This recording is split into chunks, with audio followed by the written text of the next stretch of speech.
Aí passamos para a segunda parte dessa aula teórica, pessoal, especificamente sobre o telencéfalo. Voltando aqui, ó. O que é o telencéfalo? Como vocês estão vendo aqui, é um dos componentes do cérebro, tá? O cérebro tem duas partes, telencéfalo e diencéfalo, como vocês estão vendo aqui.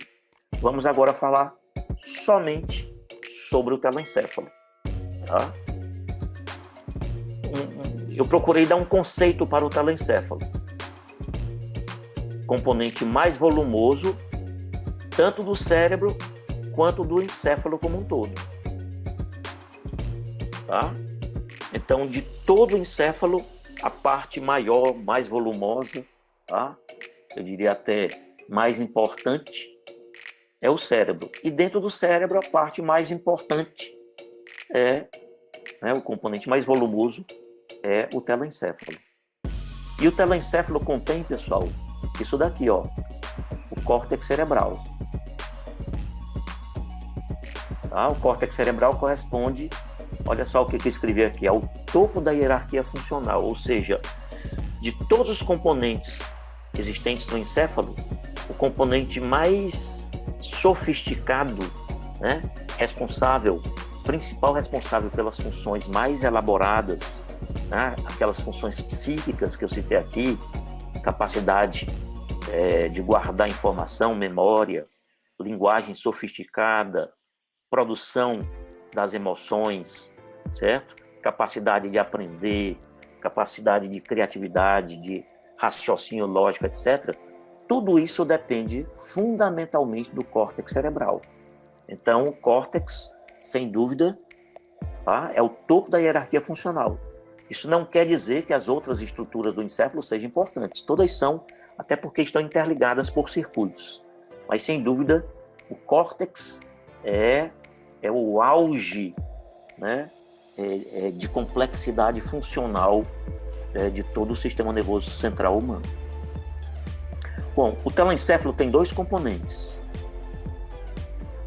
Os dois grandes hemisférios cerebrais, direito e esquerdo, tá?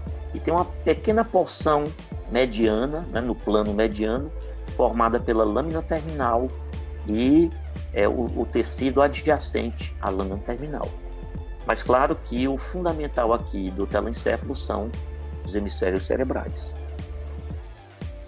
Tá?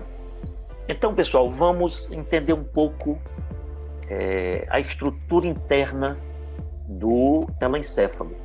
E aqui nós vamos partir na seguinte sequência, da superfície para a profundidade do telencéfalo. Ou seja, imagine aí que eu pegue um hemisfério cerebral humano e pegue uma flecha, uma agulha e penetre no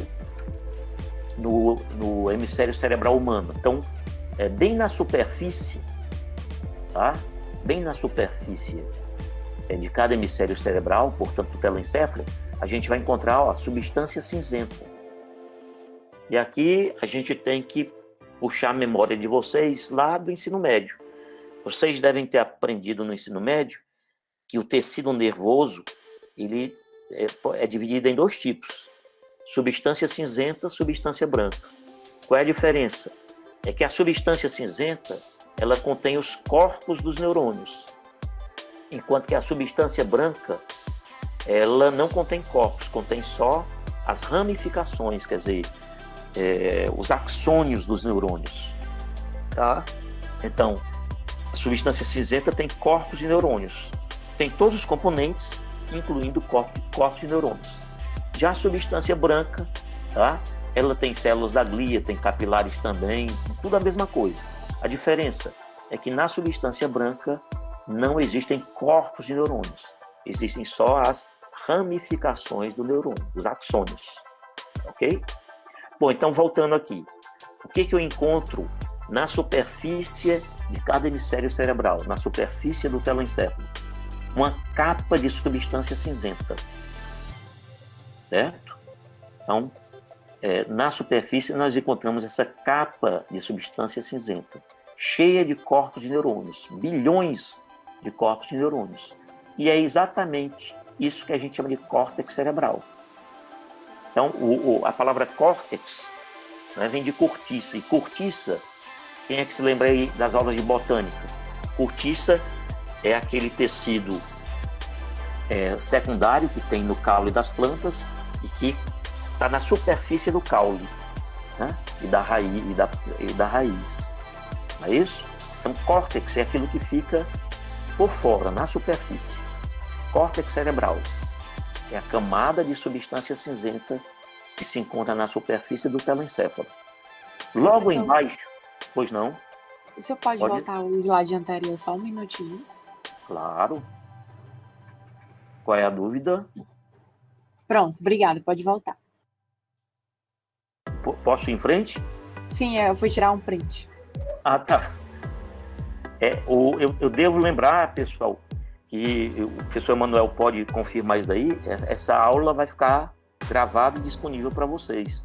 Não é isso, professor Emanuel? Professor Emanuel? Bom, eu creio que ele deva estar gravando e vai... Alô? Pois não? Professor, a aula já está sendo gravada. Pronto, de qualquer forma, ao final dessa exposição, a gente vai verificar dúvidas que existirem, tá? E também a aula vai ficar gravada para vocês reexaminarem e, persistindo alguma dúvida, a gente pode, né, por meio de fórum, a gente pode tirar essas dúvidas, viu? Podem ficar tranquilas que o que a gente puder contribuir para a aprendizagem de vocês, estamos às ordens. Bom, então... Obrigada, professor. Vamos em frente aqui, pessoal. Então, novamente, imagine aí um hemisfério cerebral humano. Então, eu peguei o hemisfério, peguei uma agulha, sei lá, um bisturi, tá? Bem na superfície, tá certo? Do hemisfério, a gente encontra o quê? Uma massa, né? Uma camada de substância cinzenta chamada de córtex cerebral, que é a estrutura mais nobre, digamos assim, de todo o sistema nervoso humano. Logo abaixo da substância cinzenta, quer dizer, eu penetrei, né? Eu peguei a agulha e enfiei. Aí eu atravessei o córtex cerebral. O que tem por baixo do córtex cerebral? Ó? Logo abaixo, a gente vai encontrar o quê? Uma massa de substância branca. Tem até um nomezinho, chama-se centro branco medular do cérebro, tá? Também chamado centro semioval, tá? Então, essa massa de substância branca, como eu falei para vocês, não tem corpos de neurônios. Ela tem fibras nervosas, né? Axônios de neurônios. Mas tem mais coisa, pessoal. Imerso lá na profundidade, lá para dentro, né? Então, se eu for penetrando com a agulha, então, primeiro eu atravesso o córtex cerebral, tá?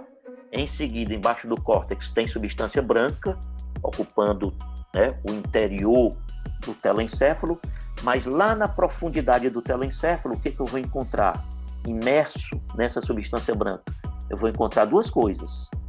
Eu vou encontrar blocos de substância cinzenta, portanto, contendo corpos de neurônios, são chamados, olha só, pessoal, núcleos da base do cérebro, tá? E vou encontrar também, olha bem, uma cavidade, pessoal, tá? Então, muitas vezes, a gente diz assim, fulano é cabeça oca. Pessoal, todos nós somos cabeça oca, porque dentro do telencéfalo da gente tem cavidade, olha só, chamada de ventrículo lateral, tá certo? Então, dentro do hemisfério direito, tem o ventrículo lateral direito. E lá dentro do hemisfério esquerdo, tem o ventrículo lateral esquerdo. Portanto, resumindo, né, o conteúdo desse slide. Na superfície do telencéfalo existe o córtex, que é uma camada de substância cinzenta. Por baixo do córtex, tá, tem substância branca, é o centro branco medular do cérebro, ou centro semioval, mas lá na profundidade dessa substância branca, nós vamos encontrar blocos de substância cinzenta, que são os núcleos da base do cérebro, E vamos encontrar também uma cavidade, tá? Denominada de ventrículo lateral. Bom, e agora eu vou trabalhar, e tudo isso eu vou mostrar, pessoal, nas figuras, até as figurinhas. Eu estou primeiro colocando para vocês, tá, esses componentes assim, de maneira bem teórica, bem esquemática, tá, para vocês irem, né, na imaginação de cada um, irem construindo imaginariamente todas essas informações aí. E depois a gente vai fixar isso melhor, mostrando, então, figuras, onde a gente revê tudo isso. Mas, enfim, a partir do tópico 4 aqui, pessoal, nós estamos analisando cada hemisfério. Vou trabalhar com um hemisfério só. Pode ser o direito ou o esquerdo, tanto faz. Tá? Então, cada hemisfério cerebral tem 3 extremidades, também chamadas polos. Tem o polo frontal, o polo temporal e o polo, tá, ou extremidade occipital. E cada hemisfério cerebral tem 3 faces. Tá? Tem uma face convexa, que é essa que está em contato com os ossos da calota craniana, chamada de face dorsolateral. Tá? Ela é convexa e é a maior das faces do hemisfério cerebral. Tem uma outra face chamada medial. Essa, tá, ela é aproximadamente plana e só dá para vê-la se eu separar os 2 hemisférios. Se eu fizer um corte, tá, no plano mediano, separando os 2 hemisférios. Tá? Porque a face medial ela está para dentro, ela está voltada para o plano mediano. E tem uma terceira face, que é a de baixo, é a face inferior do hemisfério. Essa face inferior, pessoal, ela é também denominada de base do cérebro, tá certo? E ela é toda irregular. Por quê? Porque ela tem que se amoldar à irregularidade da base do crânio, tá? Vocês já viram, creio eu, já viram nas aulas de osso, devem ter visto o crânio aberto e viram que a base do crânio ela é toda irregular, né? Tá certo? Tem 3 fossas, tá? Fossa anterior, a média, posterior, e ela é toda irregular. Pois vejam, o telencéfalo, tá? Os hemisférios cerebrais, eles se encaixam, se amoldam a essa base do crânio, tá? Portanto, a face inferior do telencéfalo, como ela tem que se amoldar à base do crânio, ela é bastante irregular. Professor, Pois não? só citar uma coisinha, que eu tava assistindo o jornal, né? Aí o exame de PCR, né, do coronavírus, não é com o swab, que ele introduz até a nasofaringe. As Isso. pessoas estavam com medo de chegar ao cérebro, por falta, né, dessa visão anatômica, dessa parte do crânio. Exatamente, porque tem osso, e osso forte, protegendo toda a Como um massa encefálica. assoalho. Uhum. Exatamente. Exatamente isso, não há risco nenhum. Muito bem, pessoal. Então, cada hemisfério cerebral, ele é dividido em lobos. Tá? São 5 lobos ao todo, tá? E o nome desses lobos, pessoal, pelo menos de 4 deles, tem a ver com o osso, tá? Sobre o qual ele se encontra. Então tem o lobo frontal, que corresponderia à parte do telencéfalo, portanto do hemisfério cerebral, que está em contato, né, com o osso do mesmo nome.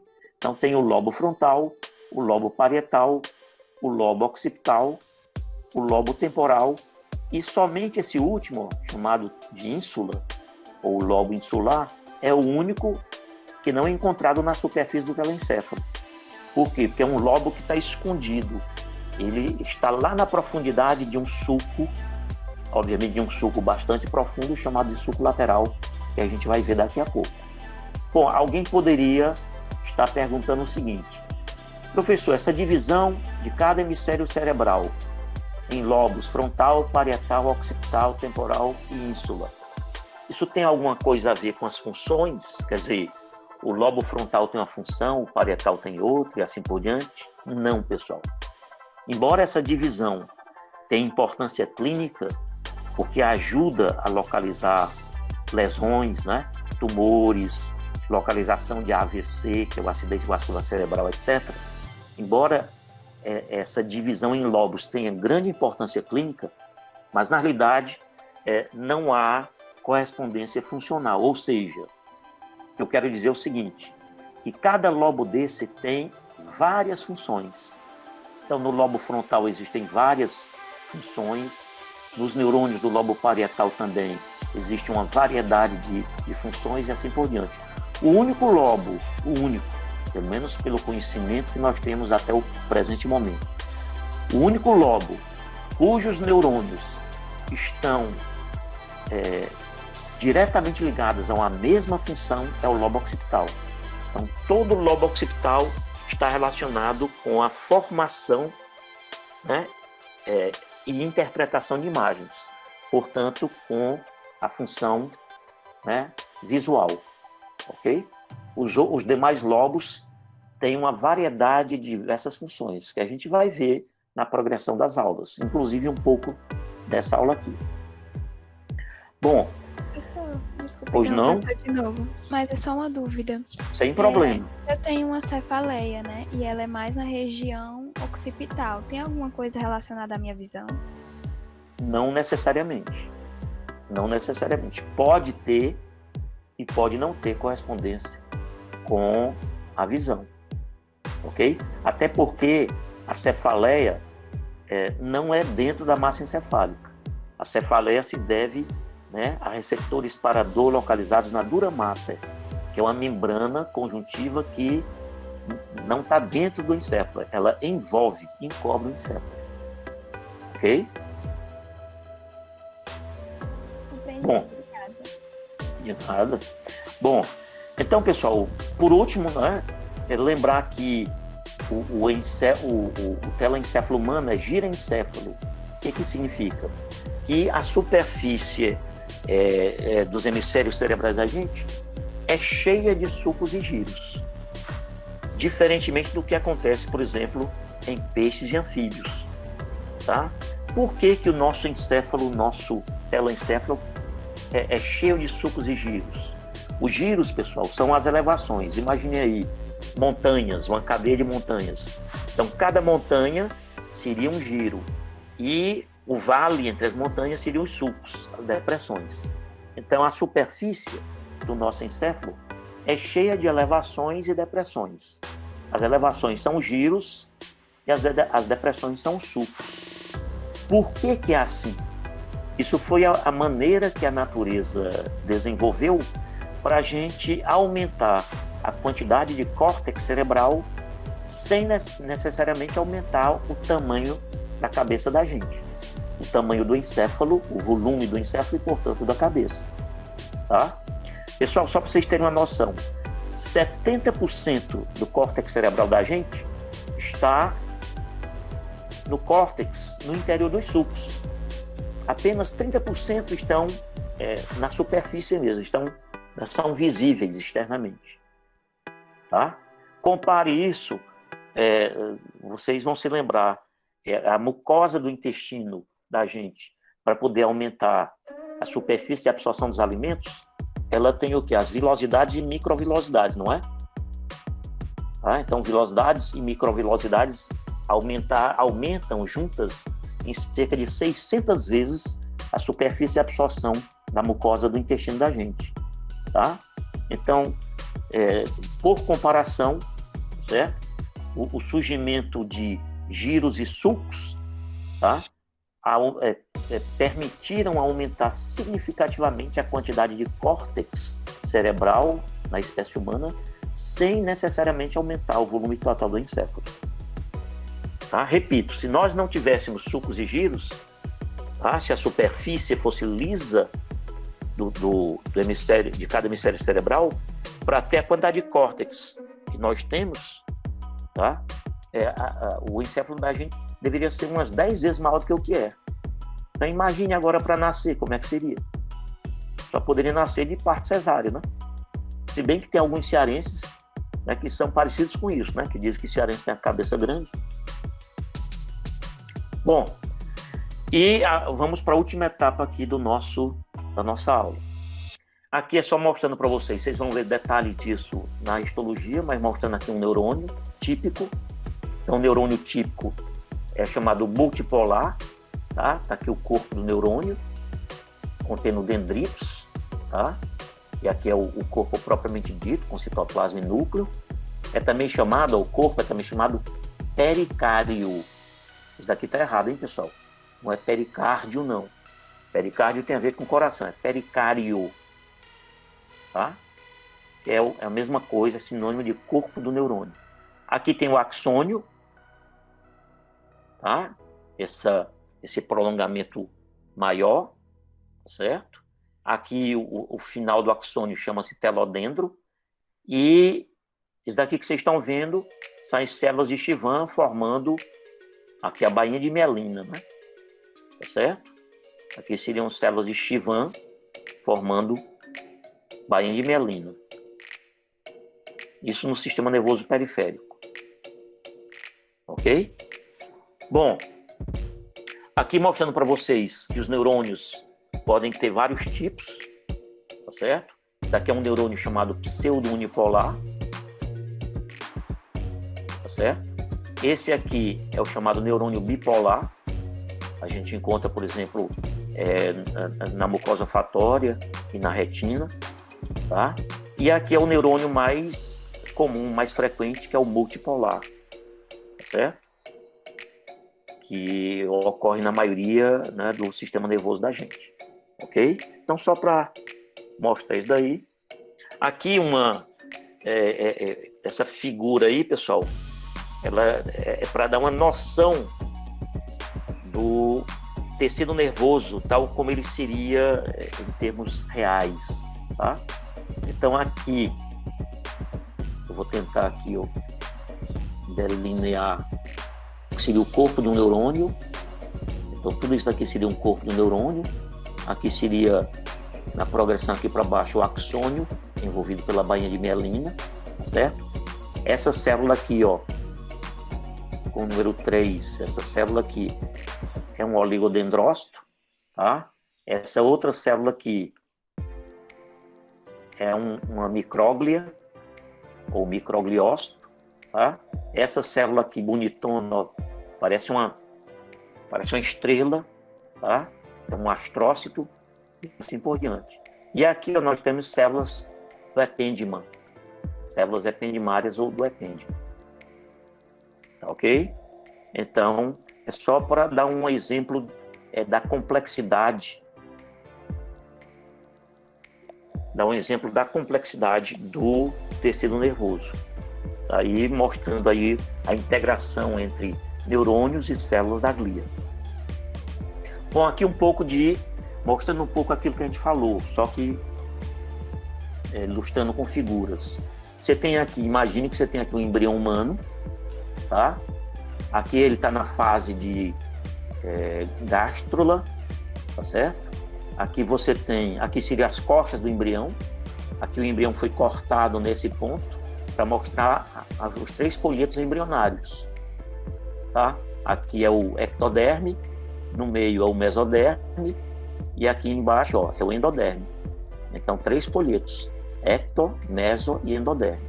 E aqui vocês estão vendo, ó, pessoal, o ectoderme dorsal já sofrendo aquele fenômeno chamado invaginação, ó.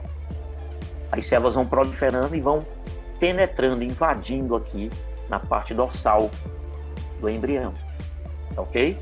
Então, mostrando aqui essa invaginação, ó. Aqui é chamada de placa neural, aqui é cheio de célula dentro, né? Certo? As células vão proliferando e vão penetrando, ó, no interior do corpo do embriãozinho. Até que no final, sim, e aqui vai formando o tubo neural.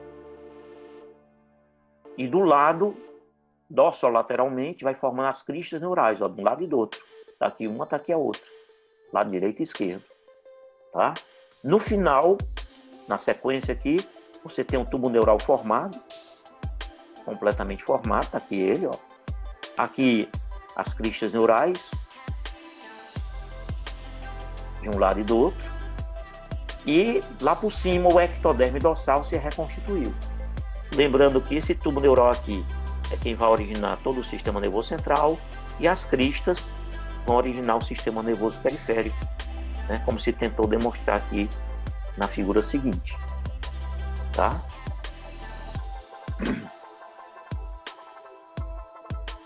Bom, aqui mostrando, só repetindo a filogenia, tá certo? Que é a sequência mostrando a evolução dos hominídeos. Aqui é o Australopithecus afarensis, onde a cavidade craniana dele, o volume interno da cavidade craniana, ele no máximo 500 ml, 500 mililitros, enquanto que em nós, Homo sapiens, tá? O interior da cavidade craniana tem um volume que vai de 1.200 a 1.600 ml. Portanto, aumentando ao longo da evolução durante 4 milhões de anos, aumentando enormemente o tamanho do encéfalo humano. Bom, essa figura aqui, pessoal, ela mostra o tubo neural, ó. Aqui é o tubo neural, a parte mais cranial do tubo neural, mostrando o comecinho lá no embrião humano da formação do encéfalo. Então, primeiro o tubo neural se dilata, ó, formando 3 vesículas, como vocês estão vendo aqui. A vesícula de cima, tá? Essa vesículazinha aqui, ó, é o prosencéfalo. A do meio, mesencéfalo. E essa de baixo é o romboencéfalo. Aqui para baixo, pessoal, é a medula. Então, aqui é o primórdio do surgimento do encéfalo humano. Prosencéfalo, mesencéfalo e romboencéfalo. Como é o nome disso? Essas 3 vesículas são as vesículas encefálicas primordiais. Na progressão, onde havia 3 vesículas, olha aqui como é que ficou. Passam a ser 5. Tá? Então, essa vesícula aqui de cima é o telencéfalo. Na realidade, o telencéfalo é a vesícula. Essa imagem aí que vocês estão vendo, pessoal, é uma imagem de frente. Tá certo? Então, aqui vocês estão vendo que na realidade o telencéfalo são 2 vesículas. Tem a vesícula esquerda e a vesícula direita, ó. Ou direita e esquerda, né? Dependendo da posição do embriãozinho, tá?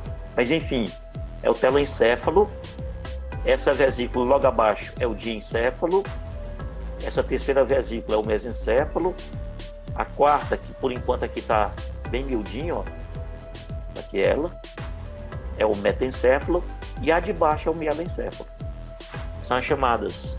Nessa etapa, nós temos aí as 5 vesículas encefálicas secundárias. Com a progressão, então essas vesículas vão originar os componentes definitivos do encéfalo humano. O telencéfalo origina os hemisférios cerebrais, que em conjunto a gente continua a chamar de telencéfalo. O diencéfalo, na sua formação definitiva, continua com o mesmo nome, né? Só que ele vai conter vários componentes, como tálamo e hipotálamo. O mesencéfalo, ao atingir a sua forma final, ele vai permanecer com o mesmo nome. O metencéfalo vai dar origem à ponte anteriormente e ao cerebelo posteriormente. E o mielencéfalo vai originar o bulbo. Bom, e aqui você tem aqui um corte. Isso aqui é uma representação esquemática do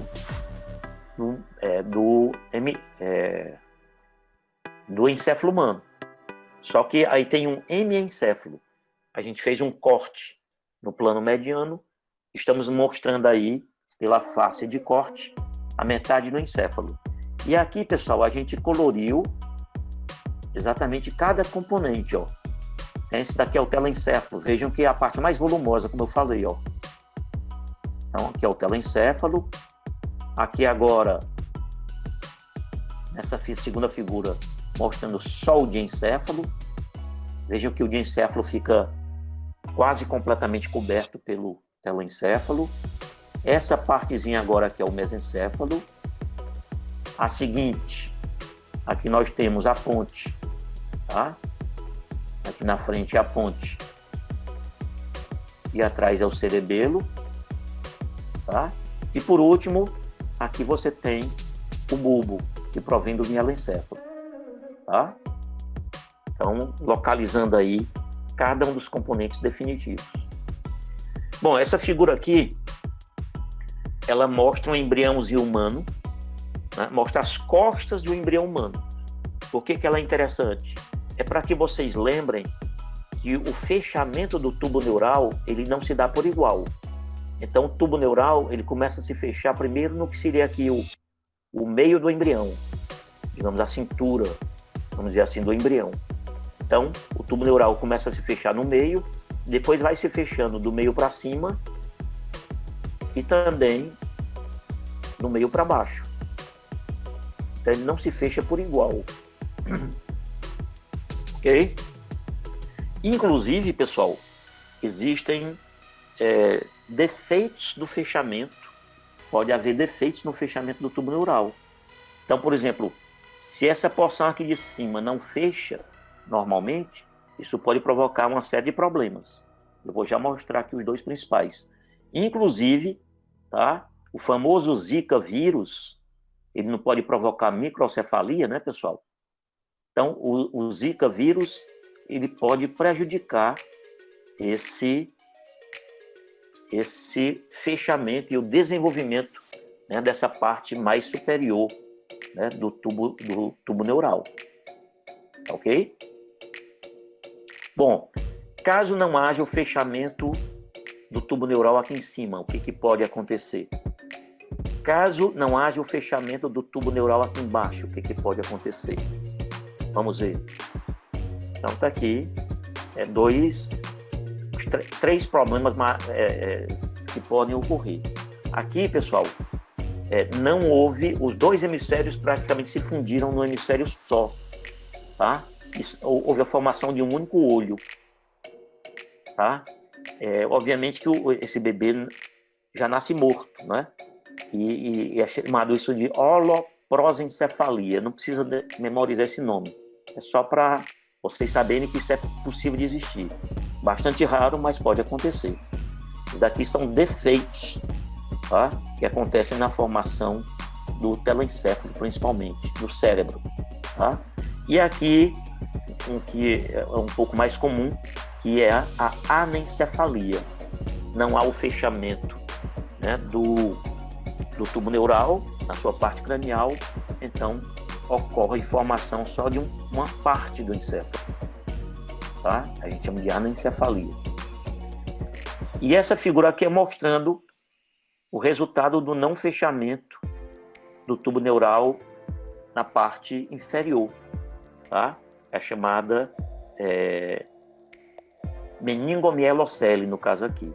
Então, esse não fechamento completo, ele pode ser sintomático ou não. Nesse caso aqui, quando se forma essa elevação, ele é sintomático. É chamada meningomielocele. O pessoal chama também de espinha bífida. Ela pode ser oculta quando não dá sintomas e pode ser manifesta quando, né, ela se torna aqui aparente e provoca uma série de problemas para o bebê. Bom, e por último, pessoal, vocês têm aqui uma visão de um encéfalo humano completo, aqui é a foto de um encéfalo humano, tá? Aqui é pela face inferior.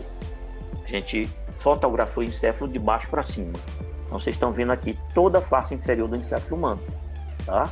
Eu posso, inclusive, pegando aqui a canetinha, eu posso delimitar aqui para vocês. Desculpe. Eu posso aqui tentar com a caneta. Cadê a caneta? Não está funcionando, não. Bom, vamos ver se eu consigo aqui. Aqui eu estou procurando delimitar o tronco encefálico. Tudo isso daqui é o tronco encefálico. Aqui em cima, aqui e aqui, mesencéfalo. Tudo isso daqui é a ponte. E aqui é o bulbo. Então, mesencéfalo, em cima, ponte e bulbo. Tronco encefálico. Tá? Essas estruturas aqui, todas, ó, que eu estou delimitando, pertencem ao diencéfalo. Quer dizer, o diencéfalo dá para ver um pouquinho dele aqui por essa face inferior. Aqui são os dois nervos ópticos. E eles se juntam aqui nessa região chamada quiasma óptico. O quiasma já pertence ao diencéfalo. Tá? E aqui, toda essa estrutura aqui, ó, é o cerebelo. Tudo aqui que vocês estão vendo é o cerebelo. São componentes do cerebelo. Tá? O restante é telencéfalo, visto de baixo para cima, visão inferior. Deixa eu desfazer aqui essas imagens. Bom, então vamos lá. Pois não? A medula se inicia onde? Ela se inicia, ela é a continuação do bulbo. Ah, certo. Então, aqui nesse ponto, ó, está terminando o bulbo e está começando a medula. É contínuo. Tá certo? Obrigada. Só que a medula fica dentro do canal vertebral. E o bulbo ainda fica dentro da cavidade craniana. Ok? Aí, onde elas, tipo, se encontram, é onde fica o buraco magno, é? É o forame magno, exatamente. Pronto. Obrigada. Exatamente isso. Muito bem. Bom, pessoal. Professor, Pois não? no cadáver a gente tem como identificar fácil a separação, aliás, o final do bulbo e o começo da medula? Tem sim, a depender do corte que for feito no cadáver, é possível identificar. Viu? Certo, mas não tem diferenciação de cor? Tem não. Uma forma de identificar é pela formação dos nervos espinhais. O primeiro nervo cervical, tá, ele marca mais ou menos o limite entre o final do bulbo e o início da medula. Certo. A gente vai ver isso também, viu? Bom, pessoal, aqui nós temos um corte frontal. Imagine que isso daí seja o meu telencéfalo, tá? O meu encéfalo. E aí eu fiz Vocês devem estar lembrados como é que é esse corte, né? E aqui eu estou mostrando esse corte de frente, tá? Então, se isso daqui é o meu encéfalo, e eu estou olhando para cada um de vocês, né? Vocês estão olhando para o meu encéfalo. Então, esse lado aqui corresponde ao meu hemisfério esquerdo, e aqui é o hemisfério esquerdo. Então, o que eu quero mostrar com essa figura aqui? É que aqui na superfície, ó, do telencéfalo, aqui, ó, a substância cinzenta é o córtex cerebral. Veja que o córtex, ele acompanha todas as reentrâncias e saliências, ó, e penetra junto com os sulcos, ó. Então, tudo isso é o córtex, tá? O que tem embaixo do córtex? Tá? Aqui, ó, é a substância branca. Esse róseozinho aqui de baixo é a substância branca. É o centro semioval. Agora, lá na profundidade do telencéfalo, de cada hemisfério cerebral, eu vou encontrar o quê? Eu vou encontrar uma cavidade, tá aqui ela, ó. Tá aqui a cavidade do hemisfério direito, tá aqui a cavidade do hemisfério esquerdo. Essas cavidades são os ventrículos encefálicos, ventrículos laterais, né? Direito e esquerdo, respectivamente. E o que mais é que eu encontro na profundidade do hemisfério cerebral? Essas estruturas aqui que eu estou marcando agora, ó, que são os núcleos da base do cérebro. Tá certo? Tudo isso daqui que eu marquei, que eu pintei aqui no pontinho vermelho, ó, esses três aqui, esse daqui, são núcleos da base do cérebro. Tá? Então, você tem da superfície para a profundidade, córtex cerebral, na superfície, tá? Embaixo do córtex, substância branca, tá certo? E lá na profundidade da substância branca, ventrículo lateral, tá certo? E os núcleos da base do cérebro, que são massas de substância cinzenta. Então, substância cinzenta no telencéfalo tem na superfície formando o córtex, e tem também lá dentro, lá na profundidade, formando os núcleos da base. Ok? Bom, agora vem a parte final, pessoal. Mais uma vez, desculpem aí pelo o tamanho da aula. A gente quer resumir, mas se resumir demais há prejuízo, né, na aprendizagem, então a gente procura resumir, mas mantendo sempre a qualidade da aula. Bom, o que vocês estão vendo aí? O hemisfério cerebral esquerdo de um ser humano, tá? Hemisfério cerebral esquerdo de um ser humano, tá certo? Então aqui é o polo frontal, tá certo? Que é a parte anterior, polo frontal. Aqui é o polo occipital, parte posterior, e aqui é o polo temporal. Então são 3 polos ou extremidades. E essa face aqui é a face dorsolateral, tá certo? Então, na face dorsolateral, tá certo? O que a gente tem? Quais são, digamos assim, as principais referências anatômicas? São esses sulcos que eu vou mostrar agora para vocês. Primeiro, esse sulco aqui, ó. Ele é bem profundo e bem pronunciado, e sempre existe. Esse sulco que eu estou repetindo aqui é o famoso sulco lateral, tá? Sulco lateral. O outro sulco importante, pessoal, é esse aqui, ó. Chama-se sulco central. Pessoal, por que o nome é sulco central? Pelo seguinte, porque se eu pegar aqui uma fita métrica e medir daqui do polo, né, seguir por aqui pela superfície, ó, tá certo? Sair por aqui, tá? E se eu for do polo frontal até o polo occipital, mais ou menos no meio desse trajeto, nasce o sulco central, daí o nome dele. Professor. Oi. Os sulcos, eles vão sempre manter um padrão nos seres humanos ou eles mudam de pessoa para pessoa? Pronto. Eu vou fazer a seguinte comparação. A sua pergunta foi extremamente importante. Tem uma coisa que vocês aprenderam logo na primeira aula de anatomia, pessoal, chamada de... Vou usar aqui uma borrachinha para tirar esse... Então, pessoal, tem uma coisa que vocês aprenderam logo na primeira aula de anatomia chamada variação anatômica. Então, nunca existem 2 seres humanos exatamente iguais, tá? E em nenhuma parte do corpo. Sempre existe alguma variação anatômica. Por exemplo, cada um de nós não temos uma impressão digital que é única, né? Pois essa distribuição dos sulcos e giros também é única em cada telencéfalo humano. Inclusive, o hemisfério esquerdo de uma pessoa não é perfeitamente simétrico do hemisfério direito.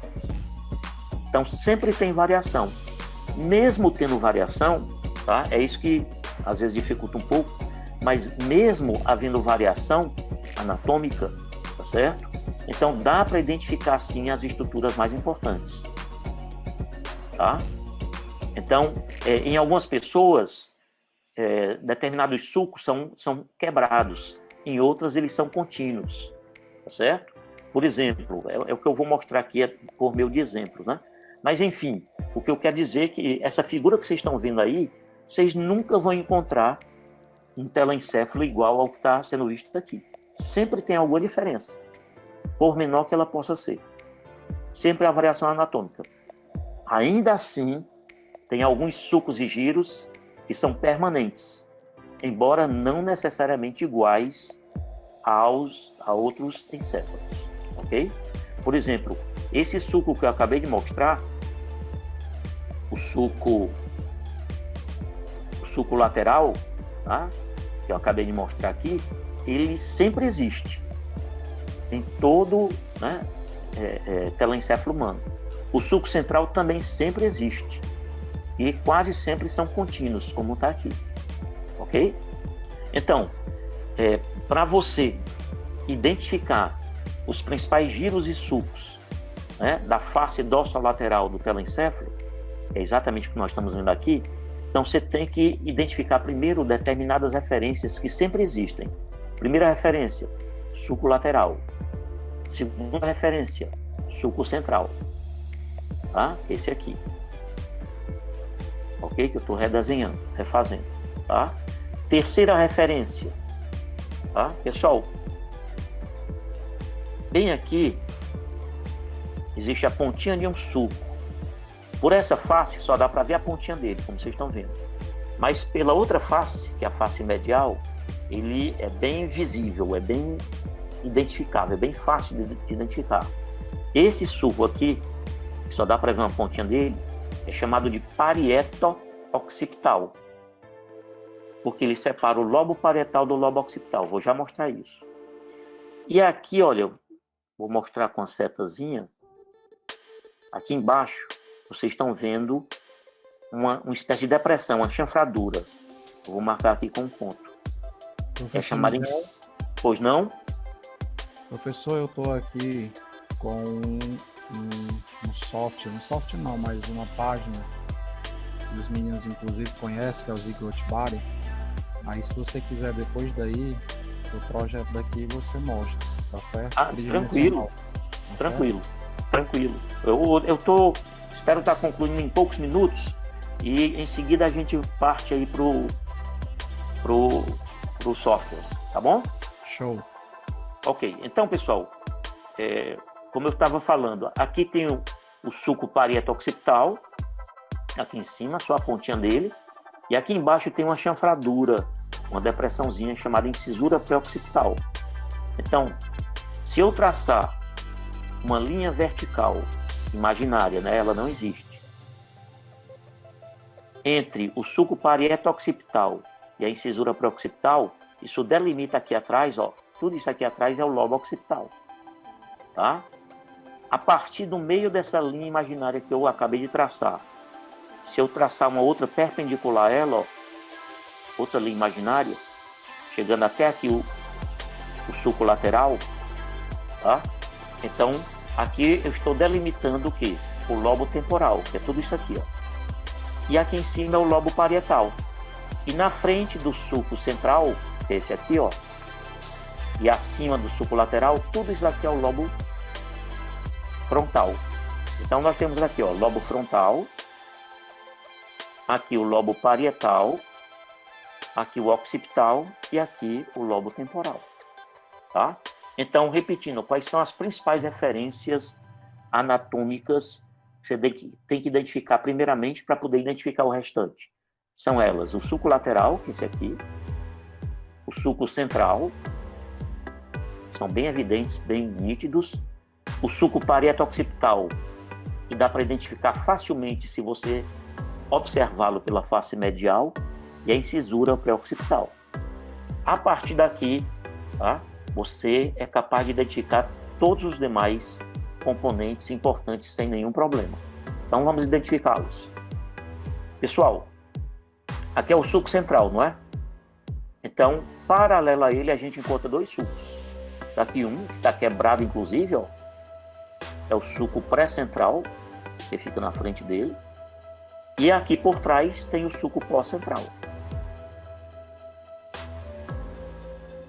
Entre o sulco central, que está aqui, e o pré-central, que está aqui, entre dois sulcos tem um giro, ó. Então, tudo isso daqui é o giro pré-central. Ok? E entre o sulco central, que está aqui, e o pós-central, que está aqui, tem o giro pós-central. Então, giro pré-central e giro pós-central. Tá? Esses dois giros são importantíssimos. O giro pré-central, ele contém o córtex motor primário. E o pós-central contém o córtex somestésico ou sensitivo primário. Sensitivo somático primário. O que significa? Todo movimento voluntário que eu fizer, né, mexer um braço, mexer uma mão, uma perna, o comando parte dos neurônios daqui, do giro pré-central. E todo estímulo, né, sensitivo, toda sensibilidade geral, né, que se tornar consciente, por exemplo, uma dor que eu sinto no pé ou na perna, etc., tá, torna-se consciente quando o impulso chega aqui, no giro pós-central. Então, o giro pré-central contém o córtex motor primário, e o giro pós-central contém o córtex sensitivo somático primário. Bom, perpendicularmente ao suco pré-central, eu encontro dois sucos mais ou menos paralelos. Tem esse aqui, ó, que é o suco frontal superior, e esse outro aqui, que é o suco frontal inferior. Suco frontal inferior. Ok? São dois sucos mais ou menos paralelos. Esses dois sucos, pessoal, delimitam 3 giros. O giro de cima, vamos ajeitar aqui o mouse. Esse giro de cima é o giro frontal superior. Esse outro aqui é o giro frontal médio. E o de baixo é o giro frontal inferior. Então, giro frontal superior, giro frontal médio, giro frontal inferior. Tudo isso daqui, tá? Sendo que o giro frontal inferior ele tem 3 partes. Vamos entender como é que é isso. Você tem aqui o suco lateral, não é, pessoal? Só que o suco lateral ele emite 3 ramos. Um ramo para frente, chamado de anterior, tá aqui ele. Um ramo para cima, chamado de ascendente, tá aqui ele. Tá? E o ramo posterior, que é o próprio suco caminhando para trás. Esses ramos anterior, ascendente e posterior, eles dividem o giro frontal inferior em 3 partes. Essa parte aqui, chamada orbital, essa outra aqui, que é triangular, ó, e o nome é esse mesmo, parte triangular, e essa outra partezinha aqui, que é a parte opercular. Por que que isso tem importância, pessoal? Porque no hemisfério esquerdo, exatamente o córtex, que abrange aqui tanto a parte triangular quanto a opercular, ó, essa região que eu estou delimitando aqui, tá certo? É chamado giro de Broca, ou giro da expressão da linguagem, ou ainda giro da palavra falada. Pessoal, o que é isso? Isso daqui, pessoal, essa região do córtex é onde a gente planeja o que vai falar. Tudo que a gente vai falar, questão de centésimo de segundo, a gente planeja antes. Tá ok? E o planejamento do que a gente vai falar ocorre aqui. Tá? Exatamente nessa área da expressão da linguagem, ou área do planejamento da fala. Agora, quem é que executa a fala? Então, a gente planeja primeiro, depois executa. Quem planeja é essa região. Quem executa é exatamente o quê? O córtex do giro pré-central. Ok? Se uma pessoa tiver um acidente vascular cerebral, um AVC, que afete essa região aqui, tá? Ela vai se tornar incapaz de emitir sons compreensíveis. Certo? Então, AVC que afete aqui essa região no hemisfério esquerdo da pessoa, tá? Ela quer falar, mas sai grego, sai só uns sons, né, incompreensíveis, tá certo? Porque ela perdeu a capacidade de planejamento da fala. Muito bem, progredindo aqui para a gente terminar logo. Então aqui é o suco central, aqui o suco pós-central, não é? Perpendicularmente ao suco pós-central tem esse suco aqui, ó. É o suco intraparietal. O nome é esse porque ele se encontra, tá, dentro do lobo parietal. Essa região toda aqui acima dele chama-se lóbulo parietal superior. E essa região abaixo é o lóbulo parietal inferior. Tá? No lóbulo parietal inferior, a gente encontra 2 giros encurvados, formando um semicírculo. O primeiro deles, em torno aqui do final do suco lateral, chama-se giro supramarginal. Esse aqui que eu estou repetindo. E o segundo, esse aqui, ó, chama-se giro angular. Veja que uma parte deles se prolonga aqui pelo lobo temporal. Bom, e no lobo temporal, aqui é facílimo também, ó, a gente encontra 2 sucos paralelos. Suco temporal superior, suco temporal inferior. Se são 2 sucos, eles delimitam 3 giros. O de cima é o giro temporal superior, aqui é o giro temporal médio e o de baixo é o giro temporal inferior. Ok?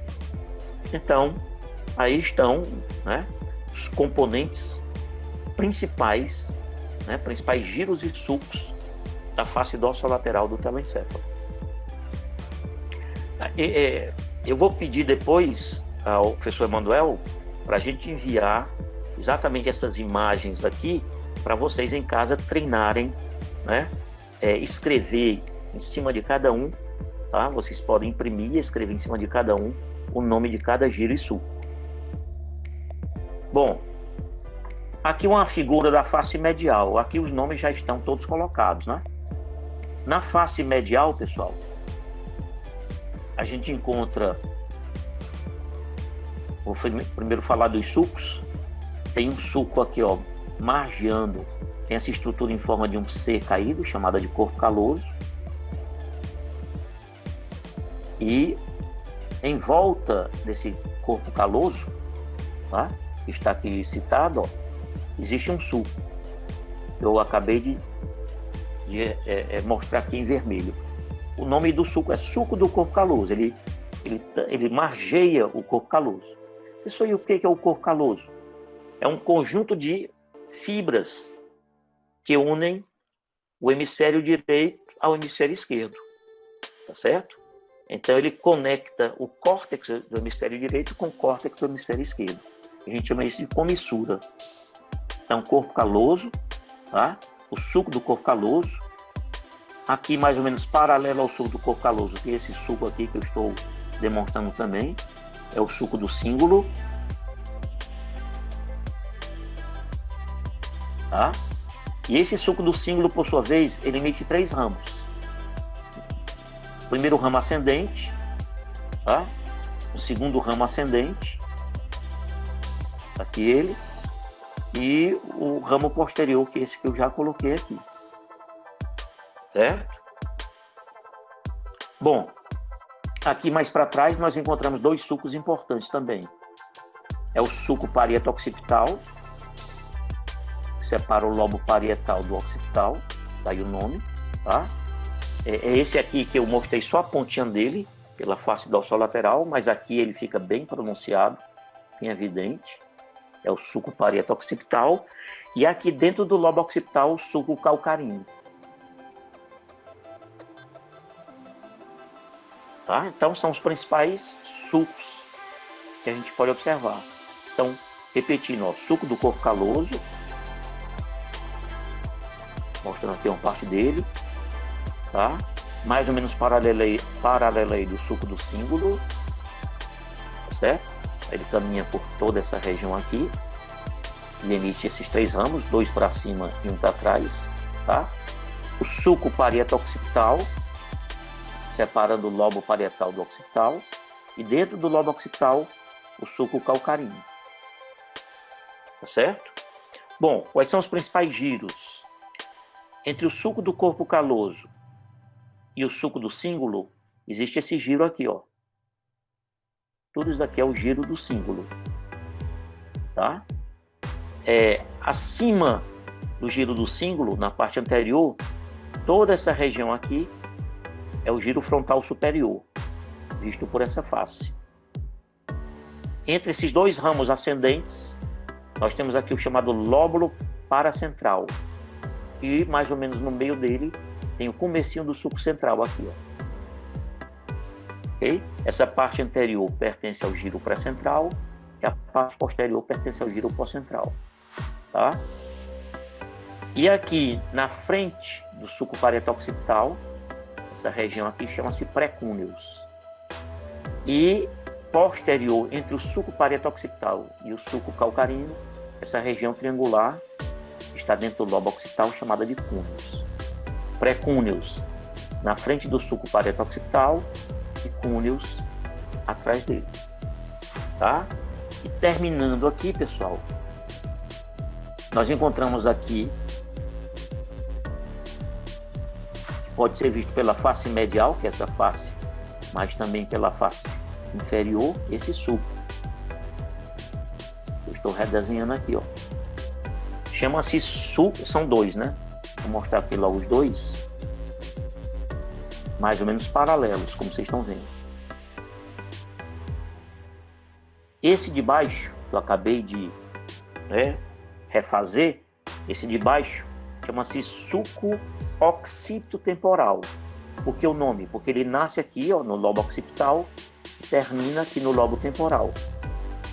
E o suco paralelo a ele, esse aqui de cima, é chamado de suco colateral. Tá? Suco colateral. Ok? Esses dois sucos delimitam 3 giros. O de baixo é o giro temporal inferior, até o nome dele.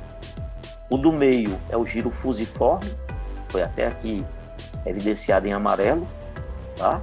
Também chamado giro occipitotemporal lateral. E esse último aqui tem 3 nomes, ó. Anatomicamente, eu estou percorrendo aqui a canetinha, ó. Anatomicamente é um giro só, mas ele recebe 3 nomes. Essa parte mais posterior é o giro lingual, tá aqui o nomezinho dele, ó. Também chamado occipitotemporal medial. Essa região aqui, que começa abaixo do esplênio do corpo caloso, chama-se giro parihipocampal.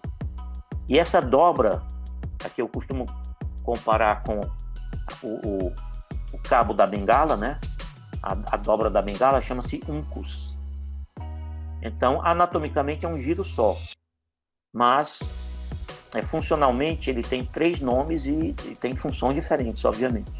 Tá?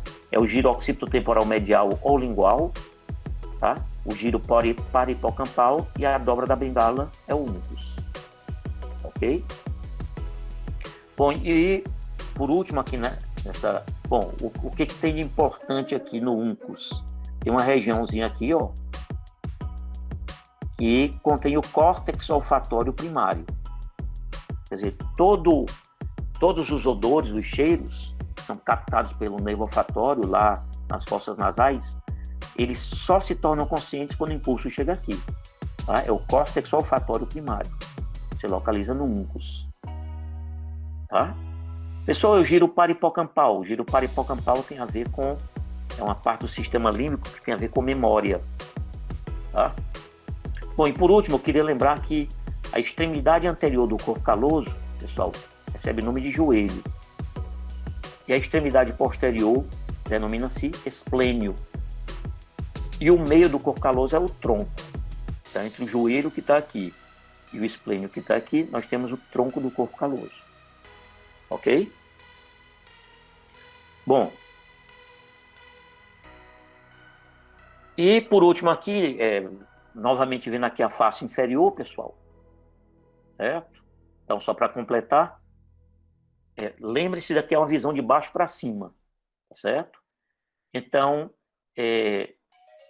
nessa região aqui que eu estou delimitando, deveria existir uma estrutura de forma ovalada chamada de bulbo olfatório. É aqui onde chegam as fibras do nervo olfatório. Aí os neurônios que estão aqui no bulbo olfatório, eles mandam axônios aqui, ó, para essa estrutura que eu estou delimitando agora, chama-se trato olfatório. Então aqui seria o bulbo, aqui o trato olfatório. Então os impulsos, né, gerados no nervo olfatório chegam até aqui o bulbo. Do bulbo eles passam, né, através de ramificações de neurônios pelo trato olfatório, e aqui do trato olfatório é que chegam lá no uncus, onde os impulsos, né, se tornam conscientes. Né? A gente então pode, digamos assim, tornar consciente os odores. Muito bem. Se a gente tirar o bulbo e o trato, e aqui dá para ver uma pontinha dele, ó, por cima deles tem um suco.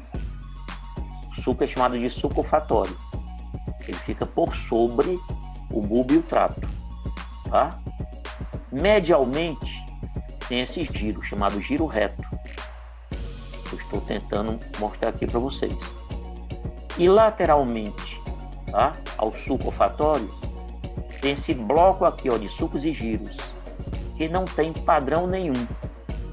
Como eles não têm nenhum padrão, eles são chamados em conjunto sucos e giros orbitais. Então, repetindo, você tem aqui não está representado aqui, ele foi arrancado. Aí você tira aqui nessa região o bulbo olfatório, aqui o trato olfatório, dá para vê-lo aqui no outro hemisfério, tá? Por cima do bulbo e do trato tem o suco do mesmo nome, olfatório, tá? Medialmente a esse suco olfatório tem o giro reto, tá aqui ele representado, e lateralmente ao suco olfatório, um conjunto de giros e sucos, que a gente chama de sucos e giros orbitais, tá? Por que o nome é esse? Porque essa região do lobo frontal fica sentada sobre a órbita, que é aquele buraco ósseo dentro do qual está o olho da gente. Bom, e por último aqui, pessoal, aqui novamente um corte frontal esquemático, né, do encéfalo humano. E aqui o que eu quero mostrar para vocês? Aqui, por sua vez, é uma imagem, é a face dorsolateral, tá? Aqui, inclusive, está mostrando o córtex, né, do giro pós-central, em azul, tá? Aqui mostrando o córtex visual, que fica em torno do sulco calcarino, no lobo occipital, córtex visual primário, e aqui mostrando, tá, no giro temporal superior, mas principalmente num giro que fica profundamente no sulco lateral, chamado de giro temporal transverso anterior, o córtex auditivo primário. E aqui, ó, é o sulco lateral. Ok? Repetindo. Bom, o que eu quero mostrar nesse último slide, pessoal?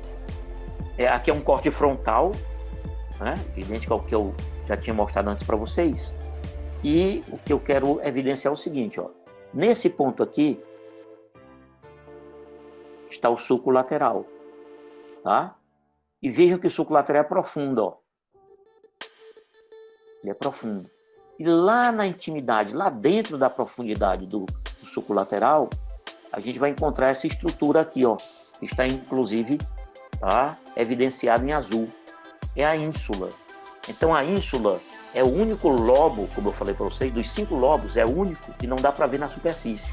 Por quê? Porque a ínsula, ela fica lá na profundidade do sulco lateral. Então, para eu ver a ínsula em toda a sua plenitude, eu tenho que cortar um pedaço do sulco frontal e um pedaço parietal. Por quê? Porque a ínsula, aqui ela, ó, tá certo? Em azul, ela fica na profundidade do sulco lateral. Ok? Bom, muito obrigado. Agora vamos ver aí esse software que o professor Emanuel ele vai mostrar, e eu vou procurar então relembrar alguns aspectos importantes.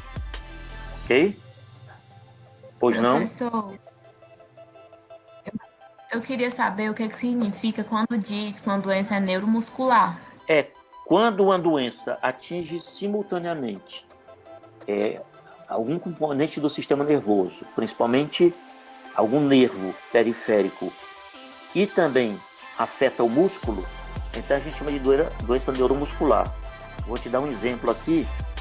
Foi muito bom você ter perguntado. Deixa eu pegar esse esquema aqui, ó.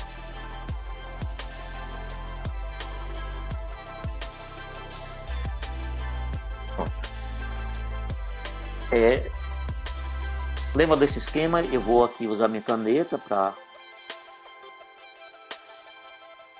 apagar aqui as estruturas, o que eu tinha desenhado. Bom, você tem aqui o neurônio motor, não é? Em vermelho.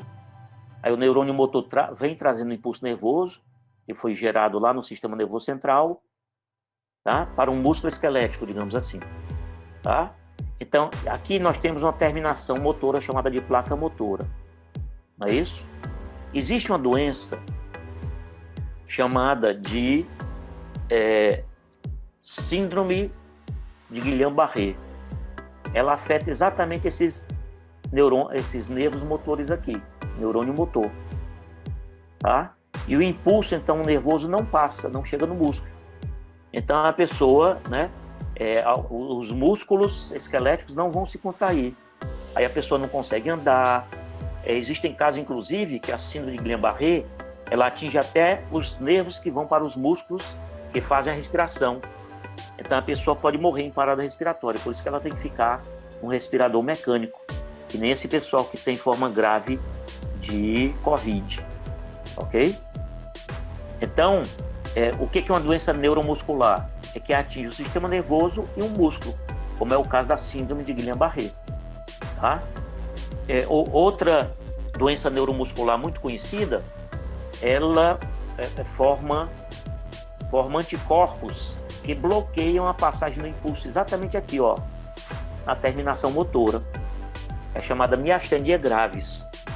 Tá? É uma doença de natureza autoimune, né? Tem produção de anticorpos contra componentes do próprio corpo, e essa doença acaba bloqueando a passagem do impulso nervoso aqui na placa motora. Também é considerada uma doença neuromuscular. Quem perguntou, eu não estou vendo aqui o chat, mas quem perguntou, Tá certo. deu para entender?